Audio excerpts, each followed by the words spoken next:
بسم الله الرحمن الرحيم الحمد لله والصلاة والسلام على رسول الله وعلى آله وصحبه أجمعين بشهر رمضان مركا إدماطو هبينك عيد أنا لجاره وحاول واجبة أرين لي هذا زكاة الفطر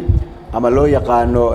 زكاة أو أبدانك أما ضدك يعني واسمة تحترسه أي ضدك واجبة زكاة الفطر قف كستو هلي كر أفر لتنك ساعة وح أسجع أو عنا أسجع المهيسة وحنا إني كسر حرايان هيستا أيو زكاة الفطر أيو كواجبة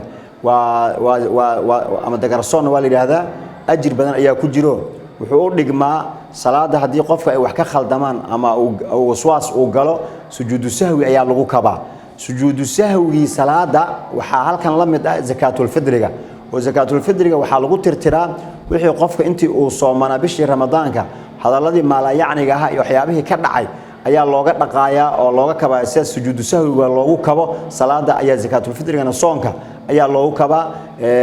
suurada oo sabix isma rabbika al-a'la qad aflaha man tazakka wa dhakara isma rabbih fa salla waxa lagu fasiray waxa liibaanay man tazakka qofkii zakeeye oo iska bixiya zakatul fitriga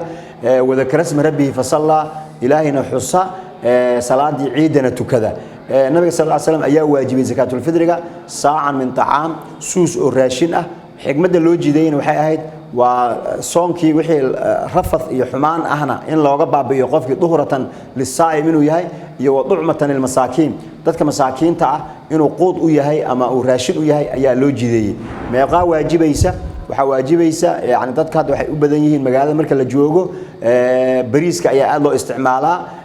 طبعا بدر كان والي اسماعيل قليدنا والي استعمالها لكن قفل بو حال ربا waxa asaga uu u badan yahay ee isticmaalo inuu ku bixiyo zakatul fitriga dadka marka bariiska isticmaalo oo aan isticmaalin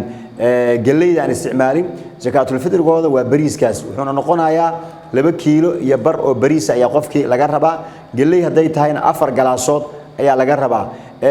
culimadu ayagoo ka raacaya xigmada loo jideeyay zakatul fitriga sida Abu Hanifa oo kale wuxuu qabaa yani raashinkiina waa la bixin karaa qiimihiisana waa la bixin karaa qiimihiisa mesela hada 2 kiilo iyo bar oo bariis qofkii yani ay ku waajibtay kiiladii bariisana ay mesela $1 ay tahay marka zakatul fitrigiisu wuxuu noqonayaa $2 iyo bar marka $2 iyo bar hadii uu siiyo mesela qofkii uu siinay zakatul fitriga iyo inuu 2 kiilo iyo bar oo bariis uu siiyo labadii waa isku mid maxaa yeelay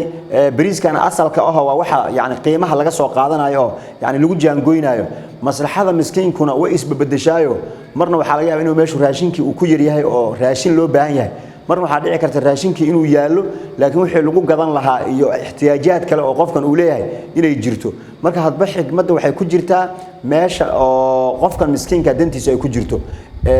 إمام مالك وحديه جري ماشى مسرحة أي كحق يقوده فثم شرع الله شرع إلهي وبهال كاسبة مركب قفك مسكين كأهل لصيو راشين كلصيو وحدنا كرت إنه وحيابك الأوبان هي أيضا تقول كلفة إنه دب أجده راشين كلصي هدو دب أجده أنت لجسوا سي قفك زكاة الفطر كان بحصدي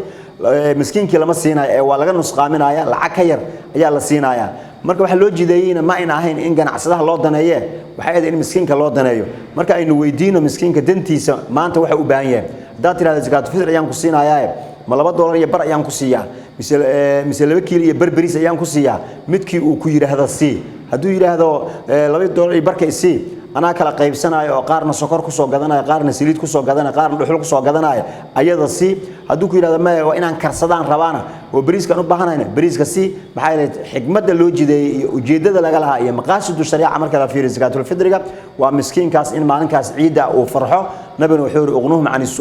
su'aasha ka deeqa maalintaas ayada marka wixii su'aasha ka deeqi kara ama dacaam ha ahaado ama qiimihiisa ha ahaade zakatul fitriga waa lagu bixin karaa ajir badan waa laga helayaa ummaduna oo isu naxariisanaysa oo markii zakatul fitr la isiyo waa la isu ducaynaya kii bixi waa loo ducaynaya kii qaatay iyo ducaynaya ummad isjecel oo wax isku celcelinaysa ayay noqonaysaa diinteenu marka waa diintaas naxariista badan ee ummadda ka warqabaysa baahidoodana inay buuxiso u soo degtay ilaahay subhanahu wa ta'ala hayna waafaj meesha uu khayr ku jiro ummadeenana ummad isu naxariisato walaal Allah ka dhigo zakatul fitrigaas bixintiisana soonkii ayay qofka ayay u buuxinaysaa qof walba oo zakaatul fitr ku waajiba iska bixiyo xilliga ay waajibtana waa markii oo ciid habeenkeeda la arko ramadaankiina oo yaani uu dhamaaday qofka soo xilliga soo gaaray ayaa laga rabaa xilliga ugu fadli badan ee la bixiyana waa intii salaada ciid aan la aadin salaada subax ka bacdi yaani inta aan ciid aan la aadin xilligaas waa yaani ayaa ugu fadli badan yaani soonka dhexdiisana qofku uu si bixin kara si jawaaz oo ay banaan tahay marka zakaatul fitrigana waa sidaas ilaahay tawfiiqda inuu waafajiyo hada billahi tawfiiq wa sallallahu ala sayyidina muhammad wa ala alihi wa sahbihi ajma'in wassalamu alaykum wa rahmatullahi wa barakatuh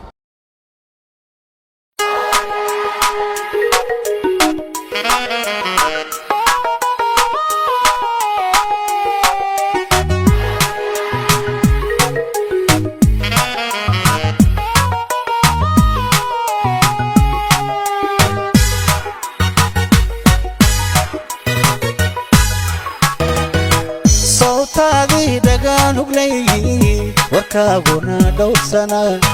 sawtaadii dhagaanugleey warkaaguna dhowrsana sawtaadii